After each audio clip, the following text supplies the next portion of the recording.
أعوذ بالله من الشيطان الرجيم.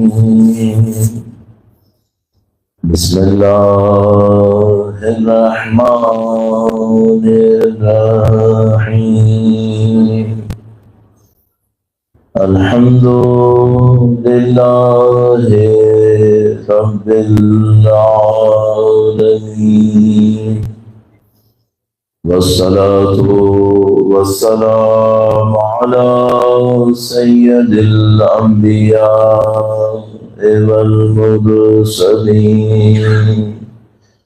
حبيب إله العالمين أبي القاسم محمد صل على سيدنا محمد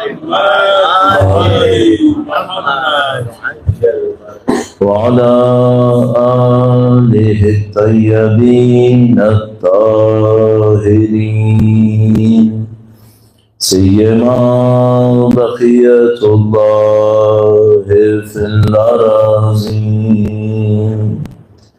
قال الله تعالى في كتابه الكريم: بسم الله الرحمن الرحيم. أم حسبت أن أصحاب الكهف والرقيم كانوا من آياتنا عجبا. درود بھیجو محمد وعلی محمد. صل على محمد وعلی محمد. عقل قرآن اتار کر انتہائی شکر، انتہائی احسان ہے پروردگار نے اہل بیت اطہار علیہ السلام کی محبت ہمیں نصیب کی.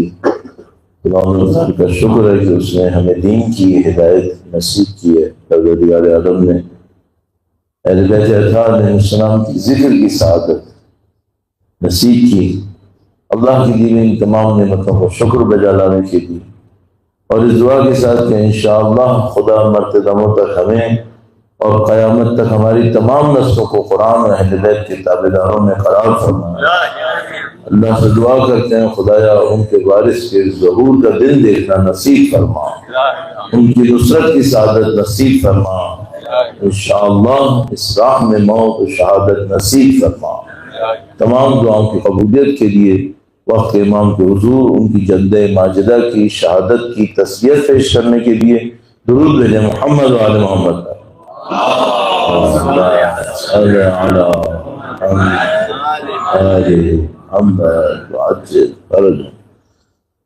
آپ نے یہ جملہ اسلام کے بارے میں بہت سنا ہوگا کہ اسلام ایک مکمل ضابطۂ حیات ہے. ضابطۂ حیات یعنی کوڈ آف لائف، زندگی گزارنے کا ایک قانون ہے. اگر اس بات پہ تھوڑی سی اور توجہ دیں کہ یہ جو ہم کہتے ہیں اسلام ایک کمپلیٹ کوڈ آف لائف ہے، اس کا مطلب کیا ہوتا ہے؟ اس کا مطلب یہ ہوتا ہے کہ آپ کی اور میری زندگی میں کوئی ایسی ضرورت نہیں ہوگی جو دین ہمیں پوری کر کے نہ دے. کیونکہ اگر ایسا ہو کہ بھائی کچھ حصے میں تو دین ہماری ضرورت پوری کرے اور کچھ حصے کی ہماری ضرورتیں بے دین پوری کرے، تو پھر کیا یہ کمپلیٹ ہوگا یا انکمپلیٹ ہوگا؟ یہ کمپلیٹ تو نہیں ہو سکتا ہے. اور خدا نے متعال کا دعویٰ صرف اس پہ نہیں ہے کہ یہ کمپلیٹ ہے، بلکہ خدا کا ایک اور دعویٰ بھی ہے. وہ کیا ہے؟ یہ پرفیکٹ بھی ہے. کمپلیٹ تو بہت ساری چیزیں ہوتی ہیں لیکن پرفیکٹ نہیں ہوتی ہیں. ایک گاڑی ہے، اس کے اندر سارے پیسز ہیں، کمپلیٹ ہے یا نہیں ہے؟ کمپلیٹ تو ہے. پرفیکٹ ہونا ایک اور چیز ہے. تو خدا کا دعویٰ کیا ہے؟ الیوم اکملت لکم دینکم. دین کامل ہو گیا ہے، دین پرفیکٹ ہو گیا ہے. دین پرفیکٹ ہونے کا مطلب کیا ہے؟ اس کا مطلب یہ ہے کہ اگر میرے پاس آ کر کوئی یہ کہے مولانا صاحب دین بہت اچھا ہے، میں دین مانتا ہوں، لیکن اس معاملے میں بس یہ جملہ پرفیکشن کے اگینسٹ ہے، یہ نہیں ہو سکتا. کہ کوئی کہے مولانا دین اچھا ہے، میں بھی دین مانتا ہوں، بات تو آپ کی ساری صحیح ہے، لیکن اس معاملے میں کسی اور کی طرف دیکھتا ہوں، نہیں، پھر یہ نہیں ہو سکتا۔ اگر ایسا ہے، اگر ایسا ہو تو پھر دین پرفیکٹ نہیں ہے۔ اس کا مطلب یہ کہ یہ پرفیکشن کے لیول کے اوپر نہیں ہے، اور دین کا دعویٰ یہ ہے کہ پرفیکٹ ہے۔ اب اس کا مطلب کیا ہے؟ اس کا مطلب یہ ہے کہ اگر خدا نہ کرے نعوذ باللہ ایسا ہے کہ میں نے اپنی زندگی کو 2-3 حصوں میں تقسیم کر دیا ہے، ایک حصے میں حکومت دین کی ہے، ایک اور حصے میں حکومت کسی اور کی ہے، اس کا مطلب کیا ہوا؟ اس کا مطلب یہ کہ میں پرفیکٹ دین کا ماننے والا نہیں ہوں، میں بیچ میں کسی اور چیز کا ماننے والا ہوں۔ مثال آپ کی خدمت میں عرض کرتا ہوں، درود بھیجے گا محمد و آل محمد۔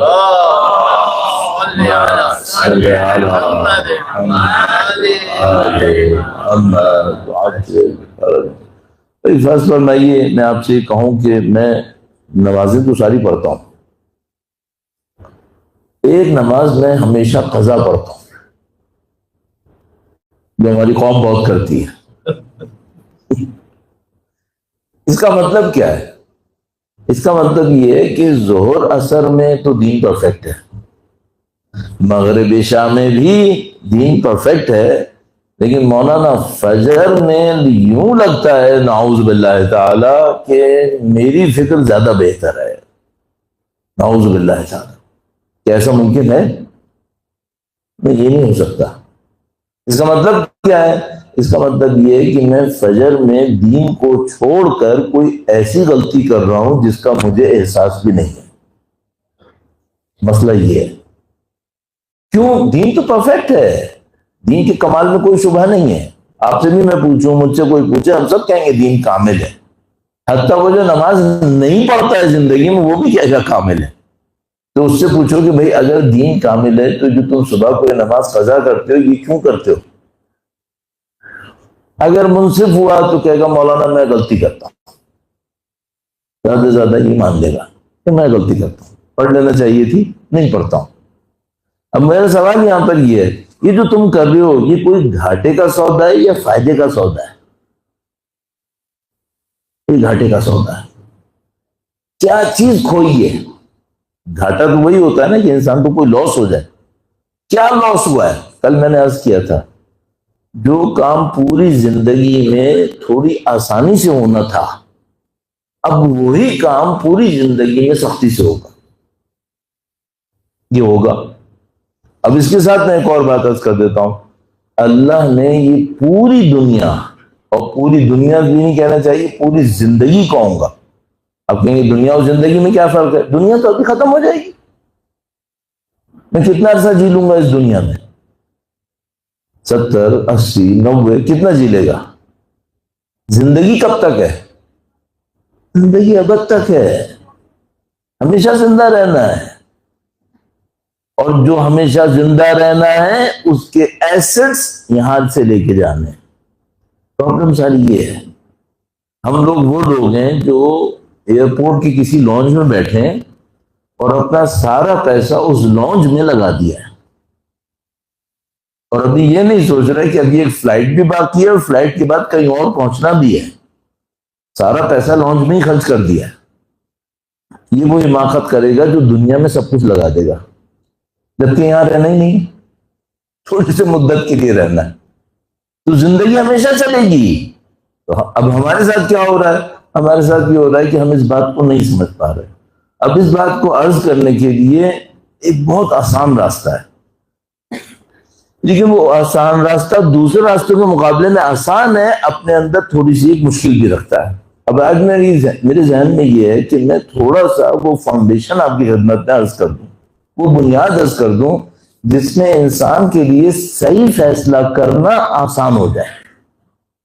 فیصلے سب کو پتا ہے، کیا کرنا ہے کیا نہیں کرنا ہے یہ سب کو پتا ہے، مشکل کیا ہوتی ہے؟ مشکل یہ ہوتی ہے وہ فیصلہ کر نہیں پاتا ہے، صحیح کام کر نہیں پاتا ہے۔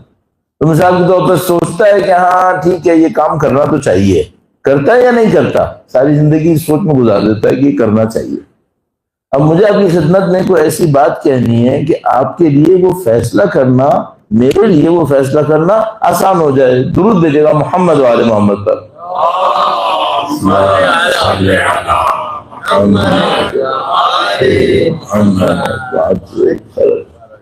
یہ جو سسٹم کی بات ہوتی ہے، کمپلیٹ ہونے کی بات ہوتی ہے، پرفیکشن کی بات ہوتی ہے، ان سب کے اندر ایک بات چھپی ہوئی ہوتی ہے. وہ کیا ہے؟ اس پورے نظام کا کوئی کور ایشو ہے. آپ کے سامنے مشین لگی مثلا اے سی، اس اے سی میں بہت کچھ نظر آ رہا ہے کہ یہ ڈبہ ہے، یہ ہے، وہ ہے، لیکن اس میں ایک سینٹرل سسٹم ہوگا کہیں نہ کہیں. وہ سینٹر ہے، وہ کور ہے. باقی چیزیں کیا ہے؟ باقی چیزیں سسٹم کا حصہ ہیں، کور نہیں ہے، ساتھ میں چلتی ہیں. مثلا گاڑی میں وہ سینٹرل پیس کون سا ہے؟ انجن ہے. باقی کیا ہے؟ باقی ساتھ چلتا ہے. انجن خراب ہو گیا، اب فائدہ نہیں ہے. تو مثال کے طور پر آپ کو کوئی بڑی جگہ پہ جانا ہو، کسی سخت جگہ پہ جانا ہو، تو آپ کون سی گاڑی کو پریفر کریں گے؟ جس کا انجن اچھا ہو یا جس کی باڈی اچھی ہو اور انجن خراب ہو؟ کون سی گاڑی میں جائیں گے آپ؟ تو آپ کہیں گے بھیا باڈی تو چل جائے گی، کوئی مسئلہ نہیں، تھوڑی بہت ڈینٹڈ پینٹڈ ہو چل جائے گی، انجن ہی خراب ہے یہ نہیں چلے گا. تو میں آپ کی خدمت میں ایک بات عرض کر دوں، یہ جو ہمارے دین کے ساتھ بعض اوقات آپ دیکھتے ہیں نا مشکل آتی ہے. تو میں نے پہلے دن بھی عرض کیا تھا کہ بھئی بندہ نمازی ہے، بندہ عبادت گزار ہے، بندہ دیندار ہے، لیکن پھر بھی مشکل ہے. تو ہوتا کیا ہے؟ ہوتا یہ ہے کہ ہم بعض اوقات سائیڈ میں کچھ چیزوں کو صحیح کر رہے ہوتے ہیں، ایک سینٹرل پیس ہوتا ہے وہ ڈیفیکٹڈ رہ جاتا ہے. اگر کوئی اس سینٹرل پیس کو صحیح کر لے تو باقی چیزیں، میں نے کل ایک ٹرم استعمال کی تھی، باقی چیزیں چین ری ایکشن میں صحیح ہونے لگتی ہیں. تو دو چیزیں میں آپ کی خدمت میں اب تک عرض کر چکا ہوں. ایک بات میں نے پہلے دن کہی تھی کہ بھئی خدا سے آپ 2 منٹ بات کرنا سیکھ لیں. جو کر رہے ہیں وہ اور اچھے طریقے سے کرتے رہیں، جو نہیں کر رہے تھے وہ کرنا شروع کر دیں. اور کل ایک بات اصرار کے ساتھ کہی تھی کہ بھائی اگر اول وقت نماز پڑھتے رہو گے تمہارا چین ری ایکشن صحیح رہے گا. صحیح. اب ہمارے پاس ان تمام ری ایکشنز کے لیے ایک انوائرمنٹ ہوتا ہے. یہ انوائرمنٹ بہت امپورٹنٹ ہے. میں مثال اس کی عرض کرتا ہوں اور بہت جلدی نہیں دکھاؤں گا کیونکہ مجھے یہ بات اچھے طریقے سے آپ کی خدمت میں عرض کرنی ہے. درود بھیجیں محمد و آل محمد پر.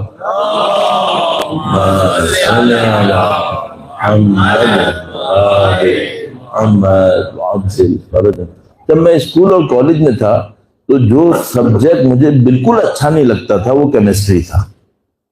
مجھے کیمسٹری سے تقریباً سمجھ لو چڑ ہو گئی تھی کہ یہ میرے بس کا نہیں ہے، یہ مجھے اچھا نہیں لگتا. لیکن اس کے بعد جب ظاہر ہے کہ وہ کالج سے میں چلا گیا، ایران چلا گیا دینی تعلیم کے لیے، تو پھر وہاں پر بھی کچھ ایسا ہوا کہ مجھے پڑھنا پڑ گیا کسی بھی وجہ سے. اس میں پڑھنے کی وجہ سے پھر کچھ چیزیں میں نے سیکھنا شروع کی کہ بھئی اس میں سے کوئی چیز ہمارے کام کی کیا آ سکتی ہے. تو مجھے ایک بات پتہ چلی، وہ یہ ہے کہ آپ نے کوئی بھی کیمیکل لیا ہو، اس کیمیکل کو کسی اور کیمیکل سے ملائیں، کوئی بھی ری ایکشن ہو، اگر انوائرمنٹ صحیح نہیں ہوا تو وہ ری ایکشن آپ کو نہیں ملنے والا ہے، وہ نہیں ملے گا آپ کو. اب یہ میں بتا دوں کہ کیمیکلز کو کیمیکل سے ملانے کی طاقت اتنی ہے کہ یہ جو علم کا نام کیمیا ہے، یہ جو کیمسٹری لفظ ہے، یہ کیمیا عربک سے لیا گیا ہے. کیمیا، یہ جو کیمیا ہے یہ تھا کیا؟ کیمیا ایک علم تھا جس میں کسی بھی دھات کو آپ گولڈ بنا سکتے تھے. یہ نہیں سوچنا یہ علم ختم ہو گیا، یہ زندہ ہے ابھی بھی، اس کے ماننے والے بھی زندہ ہیں، اس کے کرنے والے بھی زندہ ہیں. جو چاہیں تو کسی بھی گولڈ کو، کسی بھی میٹل کو گولڈ بنا سکتے ہیں. اور میں فضول کی بات آپ کو پتہ ہے یہاں بیٹھ کے تو نہیں کروں گا، شاید عام زندگی میں کر لوں، یہاں بیٹھ کے تو مجھے تو سمجھ کے ہی کہنا ہوگا نا. تو میں آپ کو نام لے کے بتا سکتا ہوں کہ کس نے مجھے بتایا ہے کہ ہاں ایسے لوگ ہیں کہ جو یہ کر سکتے ہیں. تو یہ علم کیمیا تھا کہ جس میں کسی بھی میٹل کو آپ گولڈ کر سکتے تھے. ہر آدمی کر لے گا؟ نہیں کرے گا. ہر جگہ ہو جائے گا؟ نہیں، ہر جگہ بھی نہیں ہوگا. تو اس کے لیے آپ کو ایک انوائرمنٹ چاہیے. ہاں بالکل ایک انوائرمنٹ چاہیے. اگر انوائرمنٹ نہیں ہوا تو کیا ہوگا؟ لاکھ کرتے رہو نہیں ہوگا، لاکھ کرتے رہو نہیں ہوگا. اس میں آپ کو پتہ ہے کیمسٹری میں کیٹلسٹ استعمال ہوتے ہیں، دو کیمیکلز کے اندر ریاکشن کو تیز کرنے کے لیے کیٹلسٹ استعمال ہوتے ہیں. اگر انوائرمنٹ صحیح نہ ہو، لاکھ تم کیٹلسٹ ڈالتے رہو پھر بھی ریاکشن نہیں ہوگا. ٹھیک ہے؟ تو مجھے ایک دفعہ یاد ہے کہ میں ایک دفعہ وہی جو کورس میں کہہ رہا ہوں وہ لے رہا تھا، تو اس میں کسی نے کوشچن ریز کیا کہ یہ ہر ڈاکٹر کو ہمارے ٹیمپریچر سے کیا مشکل ہے. جب کسی بیماری کے لیے جاؤ وہ سب سے پہلے یہ دیکھتا ہے پھر ٹیمپریچر اس کا صحیح ہے، کم تو نہیں ہے، زیادہ تو نہیں ہے. تو اس کسی نے سوال کیا کہ یہ سارے ڈاکٹرز کو ہمارے ٹیمپریچر سے کیا لینا دینا ہے، تھوڑا گرم رہے کوئی مسئلہ نہیں ہے، باقی بیماری صحیح کرو. تو اس نے کہا نہیں، مشکل یہ نہیں ہے، مشکل یہ ہے کہ جو باڈی کا ٹیمپریچر ہے یہ وہ انوائرمنٹ ہے جس کے اندر ہمارے مائکرو آرگینزم کام کر رہے ہیں. جو مائکروسکوپک ریاکشنز ہیں وہ اس ٹیمپریچر پہ کام کرتے ہیں جو باڈی کا نارمل ٹیمپریچر ہے. اگر باڈی کا نارمل ٹیمپریچر مینٹین نہیں ہوا، خود بخود باڈی کے اندر جو ایکشن ریاکشنز ہو رہے تھے وہ خراب ہو جائیں گے. اس لیے پہلا کام ڈاکٹرز کو یہ کرنا ہوتا ہے کہ باڈی کا ٹیمپریچر مینٹین کریں تاکہ باقی چیزیں صحیح ہو جائیں. یہ تو ہو گئی باڈی. کیا روح کا بھی کوئی انوائرمنٹ ہے کیا؟ ہاں، روح کا بھی ایک انوائرمنٹ ہے. اور سب سے پہلے یہ عرض کرنے کی کوشش کرتا ہوں کہ جو ہم لفظ روح کہتے ہیں اس کو بہت سارے معنی میں استعمال کرتے ہیں، اس کا مطلب ہے کیا؟ درود بھیجے گا محمد و آل محمد کا. صلی علی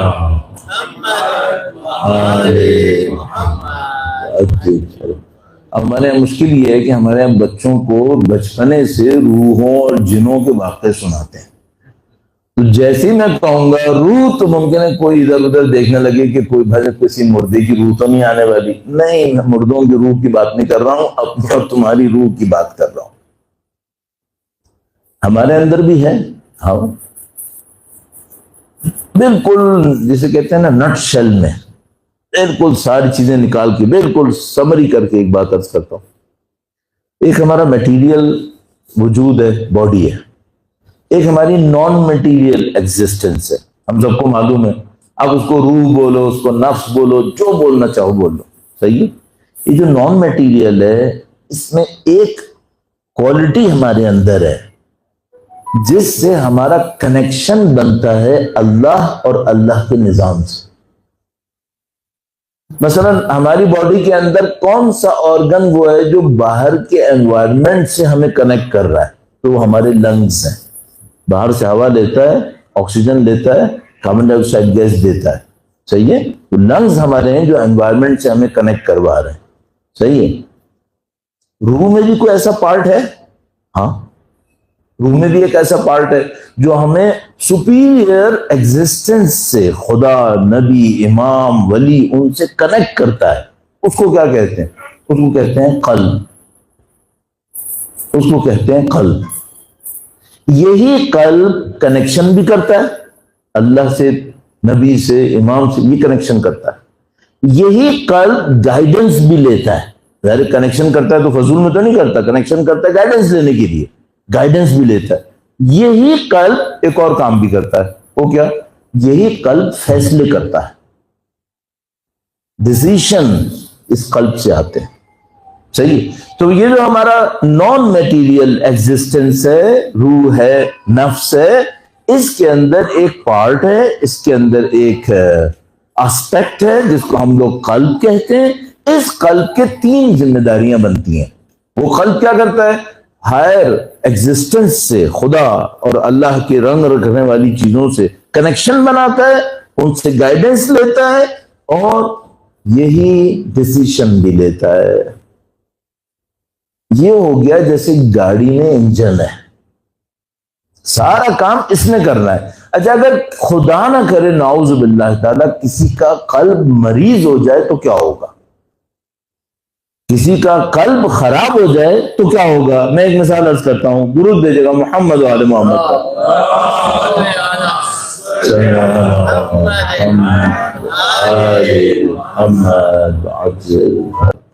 بھائی قلب مریض ہو جائے، خدا نہ کرے نعوذ باللہ تعالیٰ، میں تو مریض کا لفظ استعمال کر لیا، خدا نے مطالعہ ایسا ایک لفظ استعمال کیا ہے.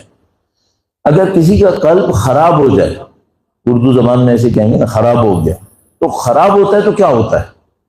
نمبر ایک، اس کا جو کنیکشن بننا چاہیے خدا اور خدا کے نظام سے، وہ کنیکشن ڈسٹرب ہو جائے گا۔ دوسری بات، اس کے پاس جو گائیڈنس آنی تھی اوپر سے، وہ گائیڈنس اب صحیح نہیں آئے گی۔ اس کو جو صحیح فیصلے کرنے تھے، اب یہ صحیح فیصلے نہیں کرے گا، یہ غلط فیصلے کرے گا۔ ٹھیک ہے؟ تو اگر مجھے یہ چیک کرنا ہو، میں طالب علم ہوں، 40 سال ہو گئے الحمدللہ رب العالمین طالب علم بنے ہوئے، اگر مجھے یہ دیکھنا ہے بھائی میرا قلب صحیح ہے یا غلط ہے، میرا قلب صحیح کام کر رہا ہے یا نہیں کر رہا ہے، تو مجھے کیا کرنا چاہیے؟ مجھے ECG نہیں لینا ہے، مجھے صرف یہ دیکھنا ہے میرے فیصلے صحیح ہیں یا غلط ہیں۔ اچھا، اب ایک اور مسئلہ، صحیح اور غلط فیصلہ کون سا ہوتا ہے؟ بزنس میں صحیح اور غلط فیصلہ وہ ہوتا ہے جو پیسہ دلاتے۔ قلب کا صحیح اور غلط فیصلہ کون سا ہوتا ہے؟ وہ فیصلے جو انسان کو خدا کے نزدیک لے جائیں، وہ صحیح فیصلے ہیں۔ وہ فیصلے جو انسان کو خدا سے دور لے جائیں، یہ غلط فیصلے ہیں۔ اگر مجھے دیکھنا ہے میرا قلب صحیح کام کر رہا ہے یا غلط کام کر رہا ہے، سادہ صحیح کام دیکھ لو، یہ قلب مجھے اللہ کے نزدیک لے جانے میں ہیلپ کر رہا ہے یا اللہ سے دور لے کے جا رہا ہے؟ خود بخود سمجھ میں آ جائے گی باقی بات۔ تو اگر یہ قلب صحیح ہوا تو کنیکشن اچھا بنے گا، ریفلیکشن گائیڈنس کی اچھی ہوگی۔ بالکل کیسے ہوگی؟ جیسے آپ یہ سوچو ایک آئینہ کے اندر ایک مرر ہو، اور مرر بہت اچھا پالشڈ مرر ہو، پالشڈ مرر ہو، اور بڑا سا ایک مرر ہو، مثلا 2 میٹر کا، 4 میٹر کا، تو وہ آسمان کی تصویر اس میں کیسے آئے گی؟ بالکل جیسے خود آسمان ہے، آپ اس میں دیکھیں گے نا تو لگے گا یہی آسمان ہے، وہ آسمان نہیں ہوگا، وہ ریفلیکٹ کر رہا ہوگا، لیکن اتنا صاف ستھرا ہے کہ ریفلیکشن ایسے ہے جیسے خود آسمان ہے۔ لیکن اگر یہ مرر خراب ہوا، اس میں کچھ نظر نہیں آئے گا، اس میں کوئی ریفلیکشن نہیں آئے گی۔ قلب مریض انسان کے ساتھ یہی کرتا ہے۔ تو مثال کے طور پر اگر اچھا ہوا تو وہ خدا سے کنیکٹ بھی کرے گا، پھر 2 منٹ کنیکشن اس کو مشکل لگے گا یا آسان لگے گا؟ آسان لگے گا۔ اور قلب مریض ہوا تو کیا ہوگا؟ بہت مشکل لگے گا، بہت مشکل ہے۔ گائیڈنس صحیح قلب کو ملے گی آسانی سے یا مشکل سے؟ بہت آسانی سے، مرر کی طرح ہوگا، ریفلیکٹ کرتا رہے گا۔ اور اگر قلب مریض ہوا، ایسا مرر ہوگا جس میں کوئی ریفلیکشن نہیں آئے گی۔ فیصلے صحیح کرے گا یا غلط کرے گا؟ صحیح ہوا تو صحیح فیصلے کرے گا، نہیں ہوا صحیح تو غلط فیصلے کرے گا۔ اب سارا کام کرنے کا کیا ہے؟ اگر کوئی ہم سے کہے نا مولانا دنیا میں پہلا کام کیا کرنا چاہیے؟ پہلا کام یہ کرو، قلب صحیح کر لو۔ یہ صحیح ہو گیا، باقی سارے کام صحیح ہو جائیں گے۔ آپ دیکھ رہے ہو میں 2 دن سے یہی کر رہا ہوں۔ پہلے میں نے کہا خدا سے کنیکشن بناؤ تاکہ قلب صحیح ہوتا رہے، پھر میں نے کہا اول وقت نماز پڑھو تاکہ قلب صحیح ہوتا۔ اب میں کور اسٹوری کو آپ کے سامنے لے آیا کہ بھائی جو اصل کہانی ہے وہ یہاں پر ہے۔ اب مجھے آپ کی خدمت میں کیا عرض کرنا ہے؟ مجھے آپ کو یہ بتانا ہے یہ قلب بیمار کیوں ہوتا ہے، اور قلب کو صحت مند کرنا ہے تو قلب صحت مند کیسے کیا جاتا ہے۔ 2 نسخے تو عرض کر چکا ہوں، لیکن ذرا میکینزم بتا دیں تو وہ بھی اچھا ہو جاتا ہے، اپنے لیے بھی اچھا ہوتا ہے، ایک ریمائنڈر ہوتا رہتا ہے۔ درود بھیجیں محمد و آل محمد پر۔ صلی علی محمد اہل بیت اطہار علیہ السلام کی تعلیمات میں جو بہت بڑی یہ خوبی ہے، سادہ سادہ باتیں کرتے ہیں، جو بہت بڑا فلسفر ہوتا ہے اس کو بھی سمجھ میں آ جاتی ہے، جو بالکل عام آدمی ہوتا ہے اس کو بھی سمجھ میں آ جاتی ہے۔ دونوں اپنی فکر کے لیول کے حساب سے اہل بیت کی تعلیمات سے ریسیو کر لیتے ہیں۔ اب مثلا اہل بیت نے قلب کے معاملے کو ارشاد فرمایا تو کیسے بیان کیا؟ بہت سادہ سا ایک جملہ، آپ نے شاید بچپن سے سنا ہوگا یہ بات جو میں بھی کہنے والا ہوں۔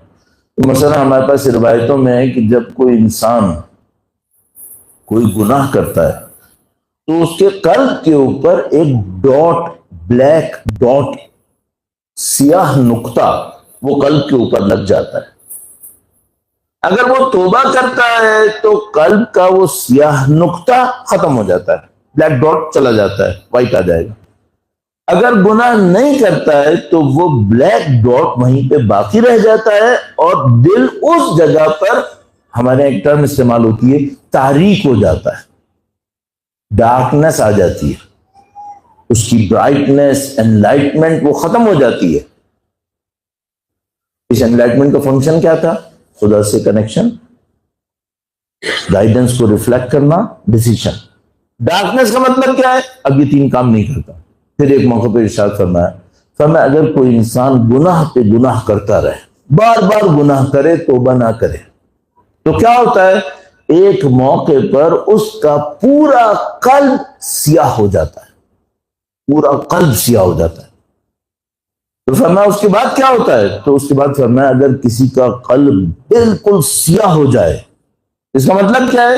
یہ کوئی کنیکشن خدا سے نہیں بناتا، یہ کوئی گائیڈنس ریفلیکٹ نہیں کرتا، کوئی فیصلے صحیح نہیں کرتا۔ اس کے بعد کیا ہوتا ہے؟ فرمایا تو اس کے قلب کے اوپر اسٹیمپ لگا دی جاتی ہے، تب اسٹیمپ کر دیا جاتا ہے، مہر لگا دی جاتی ہے۔ مہر لگانے کا مطلب کیا ہے؟ اب اس کا واپسی کا دروازہ بند ہو گیا ہے، اب کہانی ختم ہو گئی۔ فَطُبِعَ عَلَى قُلُوبِهِمْ فَهُمْ لَا يَفْقَهُونَ، پھر ان کے دلوں پہ مہر لگا دی جاتی ہے، پھر وہ کچھ سوچنے سمجھنے کے قابل نہیں رہتے، سارے فیصلے غلط کرتے ہیں۔ اچھا مثلا آپ کہیں گے وہ غلط فیصلے کرتے ہیں تو ان کو پیسہ بھی نہیں رہتا ہوگا، نہیں، اس کا اس سے کوئی تعلق نہیں ہے۔ فرعون سارے فیصلے غلط کرتا تھا، پیسہ تھا اس کے پاس یا نہیں تھا؟ پیسہ بہت تھا۔ قارون سارے فیصلے غلط کرتا تھا، ایسا تھا یا نہیں تھا؟ ایسا تو تھا، لیکن بعد میں زمین میں دھسا ہے، فرعون غرق ہوا ہے۔ یہ ہوتا ہے۔ تو اب مجھے سب سے پہلے کیا کرنا ہے؟ بھائی میں دین کا طالب علم ہوں، میں اہل بیت کا ماننے والا ہوں، مجھے جو سب سے بڑا کام کرنا ہے مجھے کہ میرا دل تاریک نہ ہو، میرے دل پہ تاریکی نہ آئے۔ تو مجھے کوئی ایسا کام نہیں کرنا ہے کہ میرے قلب کے اوپر کوئی سیاہی آ جائے، اور اگر سیاہی آئے خدا نہ کرے تو مجھے فوراً ایک کام کرنا ہے، مجھے کہ اس سیاہی کو استغفار کے ذریعے سے دور کرنا ہے۔ تو مثلا اگر کوئی مجھ سے کہے کہ مولانا کہاں سے شروع کروں، تو میں ایک پوائنٹ آج کے لیے عرض کر دیتا ہوں، درود بھیجے گا محمد وآل محمد کا۔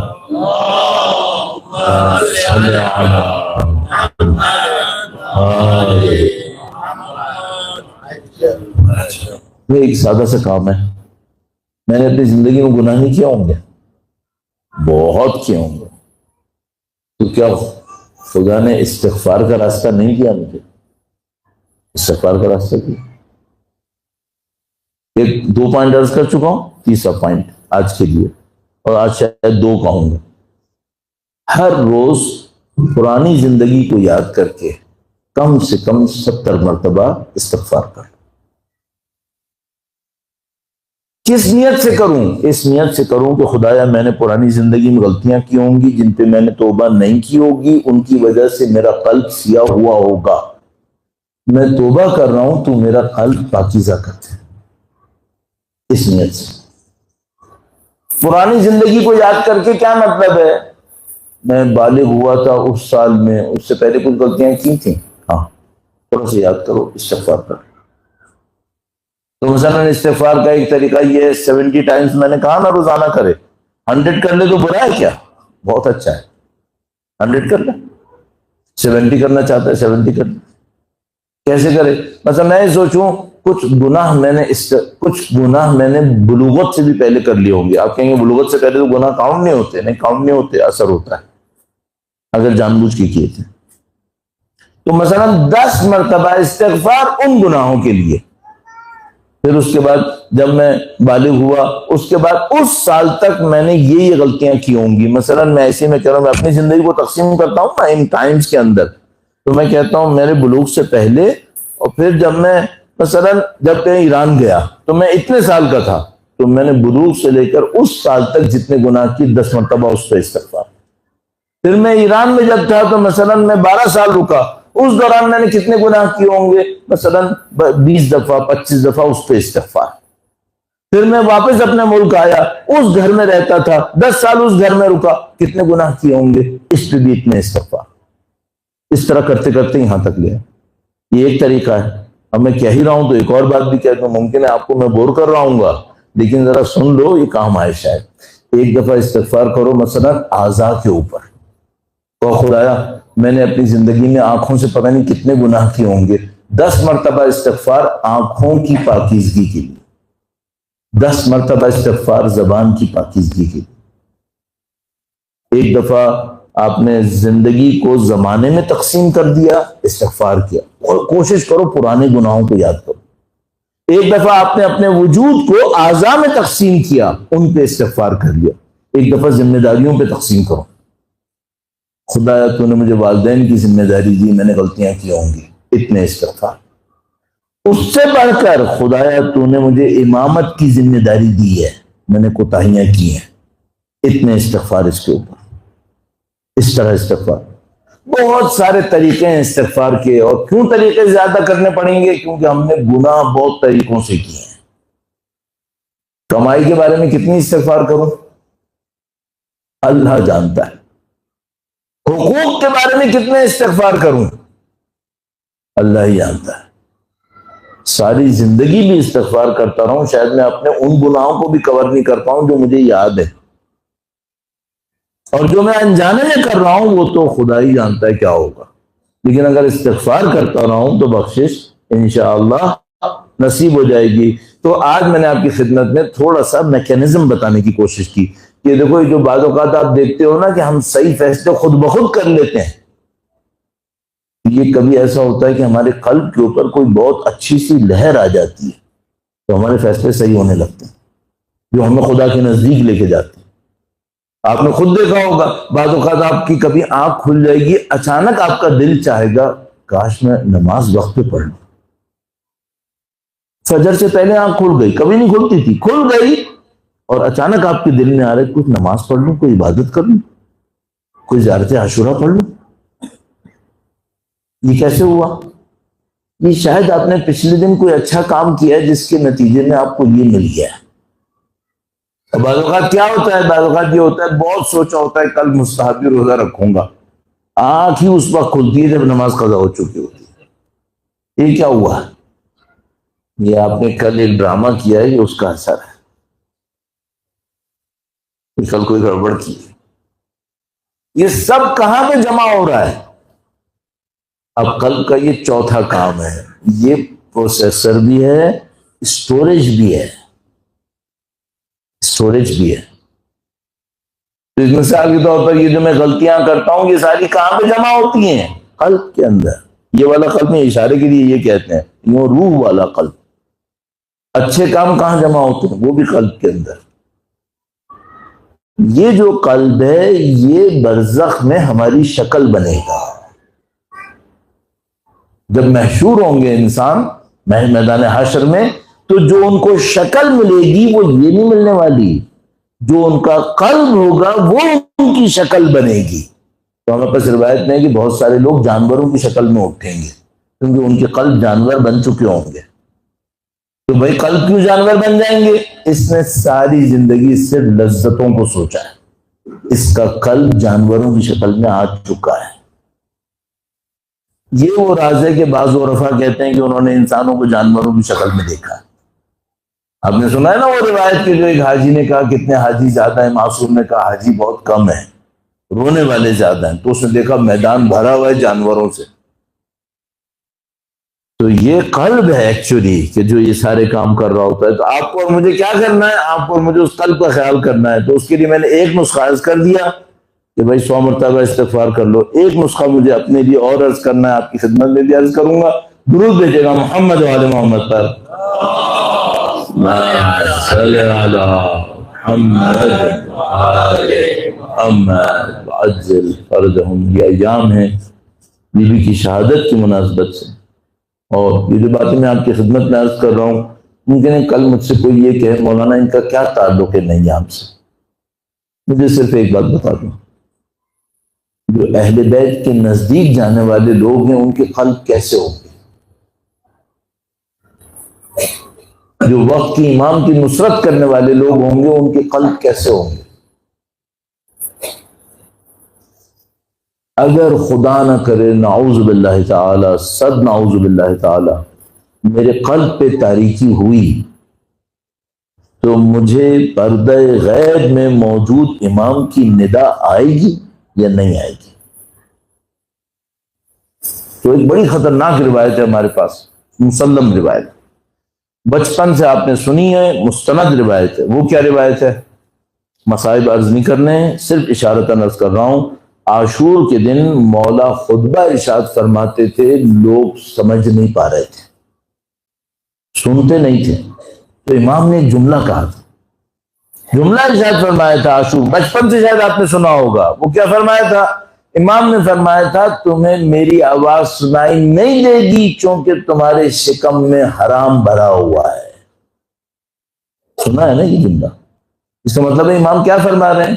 امام یہ فرما رہے ہیں کہ جو میدان کربلا میں امام سے کچھ میٹر کے فاصلے پہ کھڑا ہے، یہ معصوم کو سامنے آنکھوں سے دیکھ سکتا ہے، اس کو بھی امام کی آواز سنائی نہیں دے گی، سمجھ میں نہیں آئے گی، یہ فیصلے غلط کرے گا کیونکہ اس کا قلب تاریک ہے۔ امام سامنے کھڑے ہیں، ان کی مظلومیت ایسی ہے کہ آج میں جو دنیا میں اسلام کو نہ مانتا ہوں، اس سے پوچھو یہ مظلوم تھے یا نہیں تھے، وہ کہے گا مظلوم تھے، ان کی بھی آواز سنائی نہیں دے رہی۔ اب ذرا تصور کرنا، جس کا قلب سیاہ و تاریک ہوا، اس کو غیبت کے امام کی آواز سنائی دے گی کیا؟ کہاں؟ بالکل بھی نہیں۔ آپ کے پاس اور میرے پاس بہت بڑا ایک وسیلہ ہے، اتنا بڑا ایک وسیلہ ہے جس سے ہم اور آپ ان تمام تاریکیوں کو ختم کر سکتے ہیں۔ انشاءاللہ پہلے نہیں ہوگی، لیکن اگر ہو بھی تو ختم کر سکتے ہیں۔ وہ کیا وسیلہ ہے؟ حب اہل بیت اطہار علیہ السلام۔ اللهم صل علی محمد۔ یہی سید الشہداء کے غم میں رونا، یہی ان کی جدہ، ان کی والدہ ماجدہ کا ذکر کرنا، یہی اہل بیت اطہار علیہ السلام کی خوشیوں میں خوش ہونا، ان کے غم میں غمگین ہونا، یہ تمام دلوں کو منور کر سکتا ہے، ہر تاریکی کو ختم کر سکتا ہے۔ صرف ایک شرط ہے، اس میں خلوص ہونا چاہیے، اس میں خلوص ہونا چاہیے۔ دوسری بات کیا ہے؟ دوسری بات یہ کہ یہاں سے تو تمہیں پاکیزگی مل گئی، ایسا نہ ہو باہر جاتے جاتے پھر ختم ہو جائے، مشکل ساری یہاں پر۔ وہ ایک روایت ہے ہمارے پاس، روایت میں ہے کہ اللہ کے نبی معراج پہ تشریف لے گئے تو انہوں نے ایک منظر دیکھا۔ انہوں نے دیکھا کہ ایک جگہ پہ ایک فصل ہے، کھیت ہے، کھلیان ہے، فصل ہے، بہت اچھی فصل ہے، اچانک اس میں آگ لگ گئی، جل گئی، سب ختم ہو گیا۔ تھوڑی دیر میں دوبارہ وہ فصل نکلنا شروع ہو گئی، پھر نکلی، پھر آگ لگ گئی۔ اللہ کے نبی نے جبرائیل سے کہا کہ اے جبرائیل یہ کیا ہے؟ کہا کہ یہ آپ کی امت کے اعمال ہیں، یہ اچھے کام کرتے ہیں، کام کی فصل لگنے لگتی ہے، اس سے پہلے کہ فصل کاٹیں اپنی غلطیوں سے ان کو آگ لگا دیتے ہیں، آگ لگا دیتے ہیں، فصل نہیں کاٹ پاتے۔ تو مشکل یہ نہیں ہے کہ اس ذکر میں نورانیت ہے یا نہیں ہے، اس میں تو وہ نورانیت ہے جس کے سامنے سورج بھی تاریخ ختم ہو جائے، لیکن مشکل یہ ہے کہ اس نورانیت کو بچا کے چلنا ہے یا نہیں چلنا ہے۔ بچائیں گے کیسے؟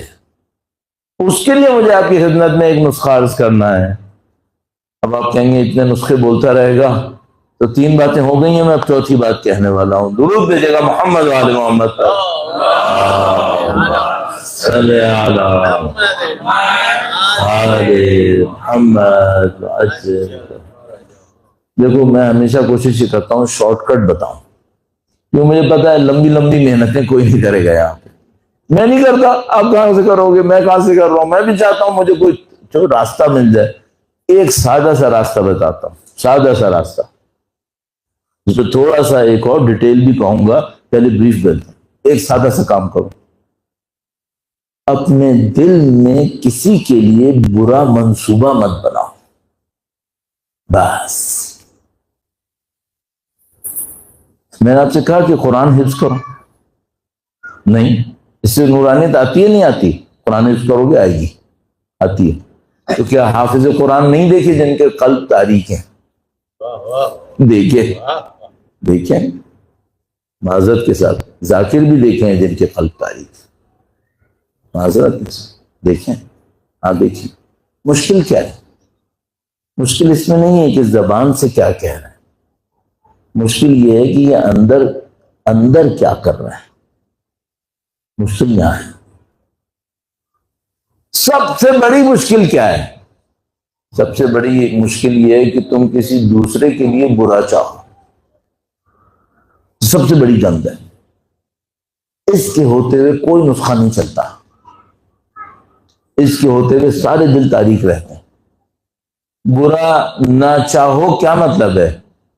وہ آپ نے بچپن سے وہ کچھ محاورے سنے ہوں گے، البتہ ظاہر ہے کہ جن کی اردو مادری زبان نہیں ہے یا انہوں نے بچپن میں نہیں پڑھی تو شاید نہیں بھی سنا ہو، تو وہ کہتے ہیں کہ جو بو گے وہ کاٹو گے، جیسی کرنی ویسی بھرنی، صحیح ہے؟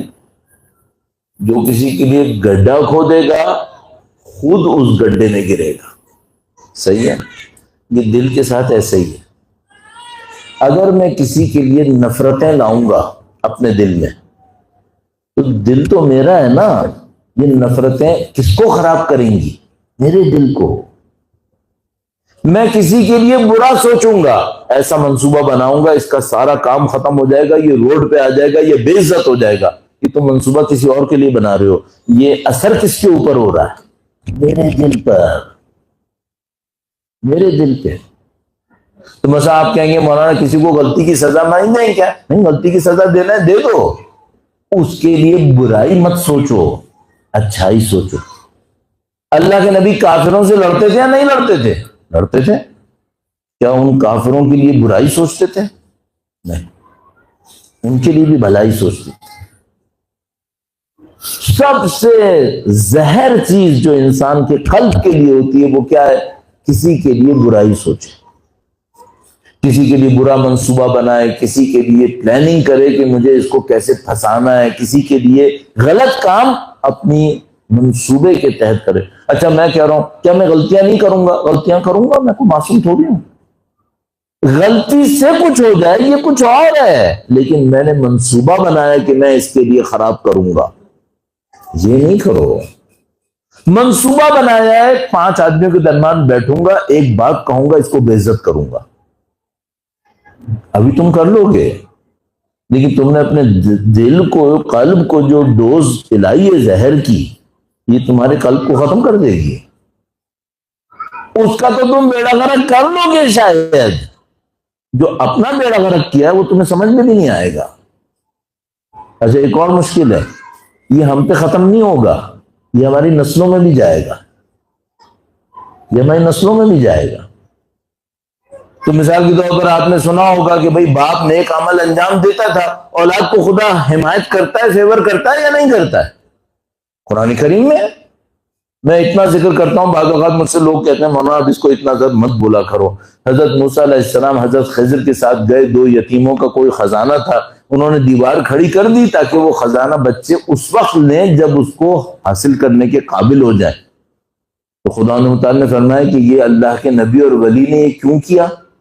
فرمایا کانا ابوہما صالحا، ان کا باپ صالح تھا۔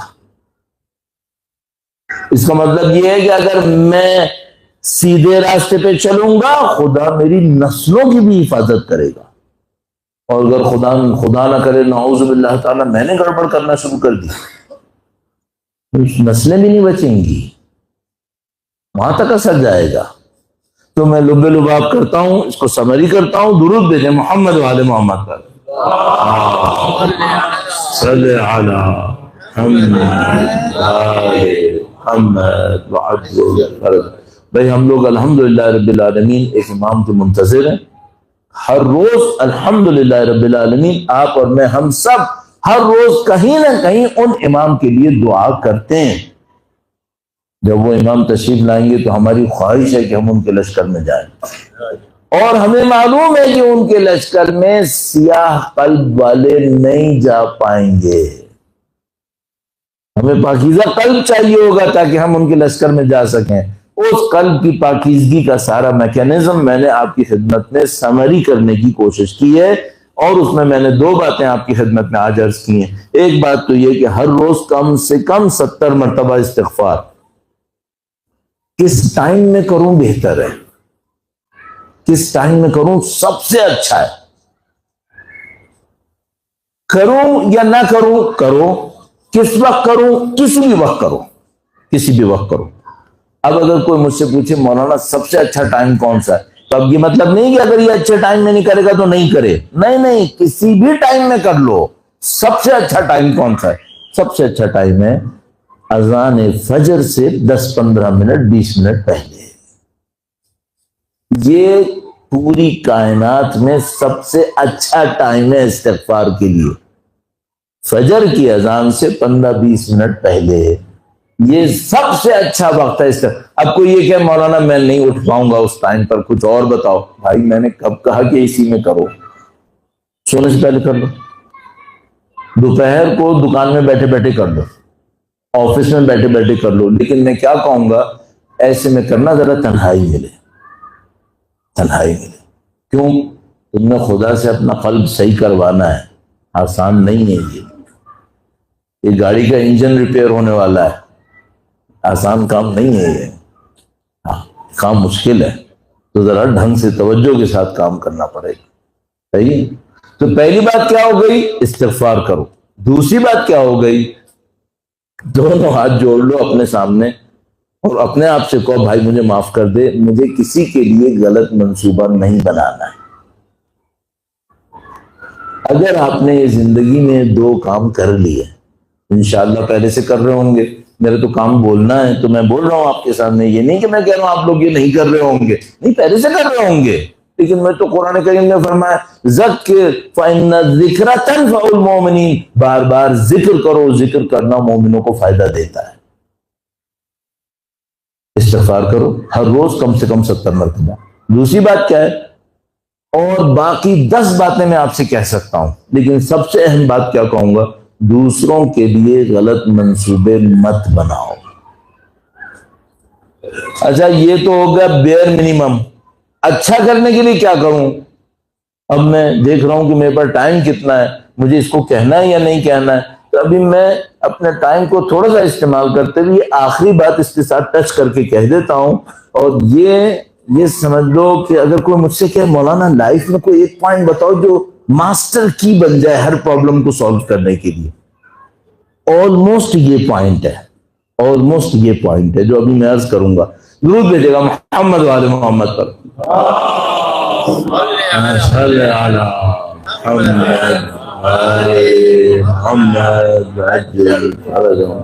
دیکھو بعض لوگ اپنے کام کی مارکیٹنگ کرتے ہیں، وہ مارکیٹنگ کے ماہر ہوتے ہیں. تو میں نے کوشش تو کی ہے کہ مارکیٹنگ کروں، لیکن میں ماہر آدمی نہیں ہوں. صحیح ہے؟ لیکن سن لو. دیکھو 40 سال ہو گئے یہ باتیں کہتے ہوئے سنتے ہوئے. 40 سال بہت ٹائم ہوتا ہے، بہت ٹائم ہوتا ہے. کتنے ملکوں میں کر چکا ہوں. اپنی بڑائی میں کیا بولوں میں، کم سے کم بھی 30 ملکوں میں مجلسیں پڑھ چکا ہوں. کتنے شہروں میں؟ سینکڑوں میں. صحیح ہے؟ اب میں تم کو کہہ رہا ہوں یہ بات ماسٹر کی ہے. وہ کیا ہے؟ جو تمہیں دنیا میں چاہیے، آخرت میں چاہیے، وہ لوگوں کو تھوڑا تھوڑا دینا شروع کر دو. آپ کہیں گے مولانا یہ کیا بات ہوئی؟ ہاں اس کو تھوڑا سوچو. وہ کیا ہے؟ بھائی میں آپ سے پوچھتا ہوں، آپ کو خوشی چاہیے؟ خوشی چاہیے؟ تھوڑا تھوڑا لوگوں کو خوشیاں دینا شروع کر دو. تم یہاں دو گے، خدا تمہیں یہاں بھی دے گا، برزخ میں بھی دے گا، محشر میں بھی دے گا، پورے صراط پہ بھی دے گا، ادھر دنیا میں ہر طرف دیتا رہے گا. کیا پوائنٹ ہے؟ جو تم دوسروں کو دو گے نا وہی تمہیں ملے گا بڑھ بڑھ کے. یہ پوائنٹ ہے، یہ پوری زندگی کا راز ہے. مثلا مجھے سکون چاہیے تو میں کیا کروں؟ تم یہ بتاؤ، میں اپنے آپ سے پوچھوں میں نے کسی کو سکون دیا ہے کیا؟ اگر میں کسی کو سکون دینے میں کامیاب ہو گیا ہوں، مجھے سکون خدا دے دے گا. خوشی چاہیے، ہاں خوشی چاہیے، دوسروں کو دیے تم نے؟ اگر دی ہے تو پھر مطمئن رہو خدا بڑھا بڑھا کے دے گا۔ اس کا ایک خطرناک مسئلہ بھی ہے، وہ کیا ہے؟ میں نے کسی کو دھوکہ دیا ہے کیا؟ اگر دیا ہے، اب تم مطمئن رہو کہ تمہارے ساتھ وہ دھوکے ہوں گے جو تم نے دیا تھا وہ تو کچھ بھی نہیں تھا، اب یہ ہوگا۔ یہ بڑا مسئلہ خطرناک ہے۔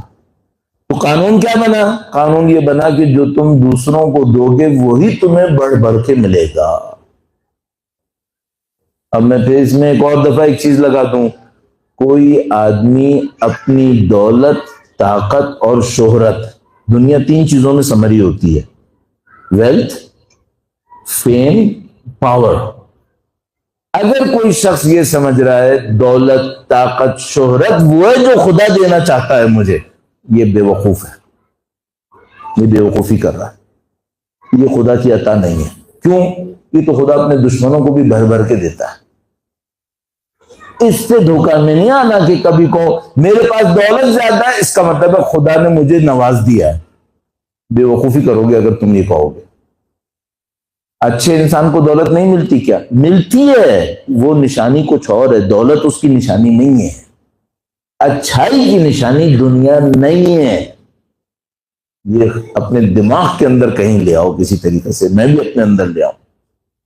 یہ اس بات کی نشانی نہیں ہے کہ خدا مجھ سے خوش ہے، یہ خدا کافروں کو بھر بھر کے دیتا ہے۔ اللہ کے نبی نے فرمایا اگر دنیا کی حیثیت اللہ کے سامنے مچھر کے پر کے برابر بھی ہوتی تو اپنے انکار کرنے والوں کو نہ دیتا ہوں۔ تو پھر کسی نے مثلا سوال کیا کہ بھئی دنیا کی حیثیت تو اللہ کے سامنے مچھر کے پر کے برابر بھی نہیں ہے، وہ اپنے انکار کرنے والوں کو بھر بھر کے دیتا ہے، تو وہ جس کی حیثیت ہے وہ کیا ہے؟ تو کہا تنہائیوں میں خدا کو یاد کرنا، یہ وہ اپنے دشمنوں کو نہیں دیتا ہے، یہ اپنے دوستوں کو دیتا ہے۔ اللہ کی خاطر قربانیاں دینا یہ دشمنوں کو نہیں دیتا ہے، وہ اپنے دوستوں کو دیتا ہے۔ ابھی اگر میں اور تم بھی انہی سٹینڈرڈز پہ اکڑیں جو اللہ نے اپنے دشمنوں کے لیے رکھے ہیں تو پھر تم اور میں انہی کی فہرست میں کھڑے ہو جائیں گے۔ بدقسمتی یہ ہے کہ ہم بھی یہی کر رہے ہیں، صاف بات ہے، ہم بھی یہی کر رہے ہیں، یہ ہماری مشکل ہے۔ تو تمام چیزوں کو سمری کرتا ہوں، 2 پوائنٹ میں نے آج آپ کی خدمت میں عرض کیے۔ پہلی بات تو یہ کہ استغفار ہر روز 70 مرتبہ کم سے کم، اور دوسری بات، اور اس کا ٹائم بھی بتا دیا کہ سب سے اچھا ٹائم صبح کو فجر سے پہلے ہے، بعد میں کرو تو بہت اچھا ہے، بعد میں کرو تب بھی سچا ہے، کوئی مسئلہ نہیں ہے۔ اور دوسری بات میں نے یہ عرض کی کہ بھائی اپنے قلب کو پاکیزہ رکھنے کے لیے دوسروں کے خلاف منصوبے مت بناؤ۔ بہترین کام کیا ہے؟ اچھی چیزیں دوسروں کو دیتے رہو۔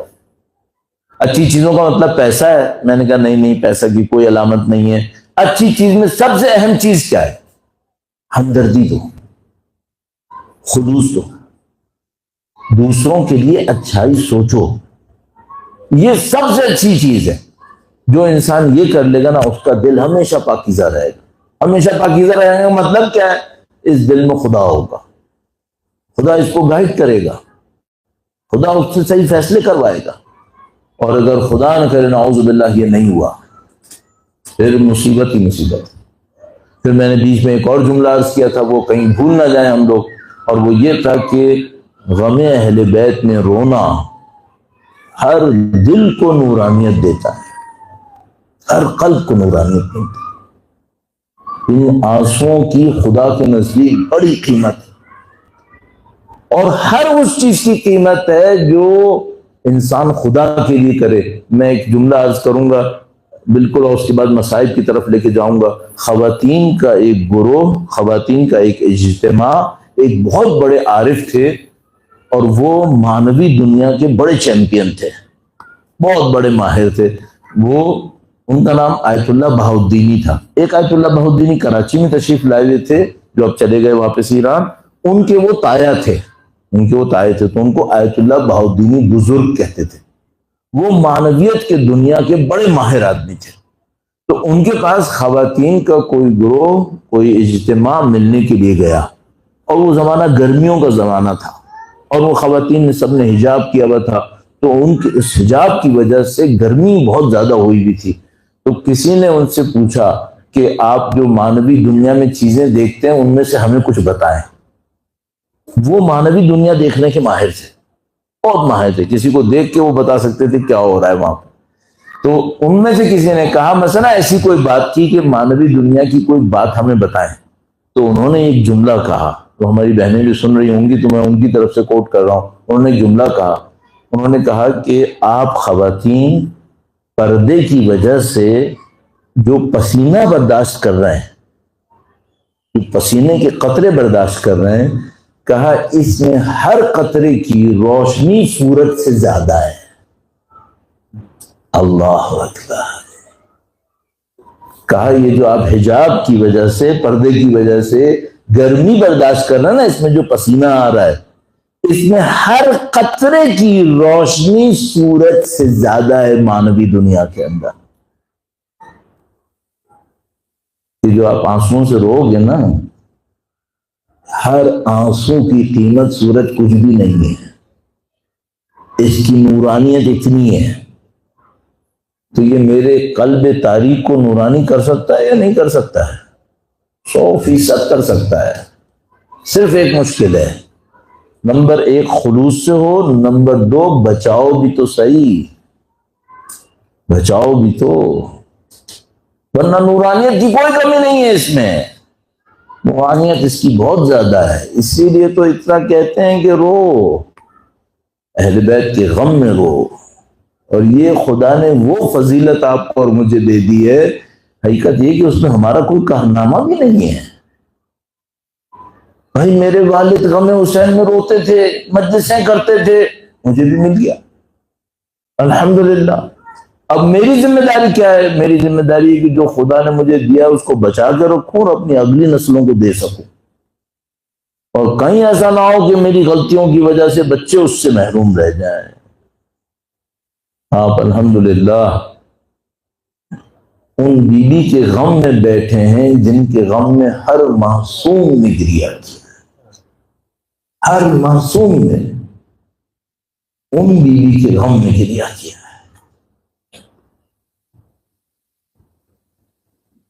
کتنی روایات ہمارے پاس موجود ہیں کہ کسی معصوم کے سامنے بی بی سیدہ کا تذکرہ ہوا، کتنی مرتبہ ہمارے پاس روایت موجود ہے کہ معصوم اتنا روئے کہ گویا اشک ان کی داڑھی سے جاری ہونا شروع ہو، اتنا روئے۔ اور کل میں نے عرض کیا تھا کہ نہیں معلوم مولا امیر المومنین کتنا روئے، نہیں معلوم کتنا۔ بڑا سخت لمحہ ہوگا وہ لمحہ جب وہ ہستی اللہ کے نبی کے سامنے فریاد کر رہی تھی۔ انسان اپنے ذہن میں صرف یہ سوچے کہ ایک وہ مقام تھا جب وہ تشریف لاتی تھی، اللہ کے نبی اپنی جگہ سے کھڑے ہو جایا کرتے تھے، اپنی جگہ سے کھڑے ہو جایا کرتے تھے۔ روایتوں میں بیان کرتے ہیں، فرمایا کہ جب سیدہ تشریف لاتی تھی، اللہ کے نبی سیدہ کی پیشانی کا بوسہ لیتے تھے اور کہتے تھے مجھے فاطمہ میں سے جنت کی خوشبو آتی ہے۔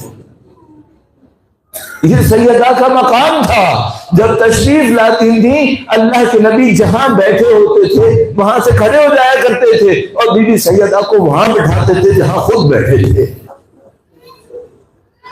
عزیزان محترم، ہمارے پاس روایت موجود ہے اور میں تبرکاً عرض کر رہا ہوں آپ کی خدمت میں کہ اپنی وفات سے 6 مہینے پہلے اللہ کے نبی ہر روز سیدہ کے دروازے کے سامنے کھڑے ہو جایا کرتے تھے اور فرماتے تھے السلام علیکم یا اہل بیت النبوہ ومعدن الرسالہ ومختلف الملائکہ، یا اہل بیت نبی آپ پر میرا سلام ہو،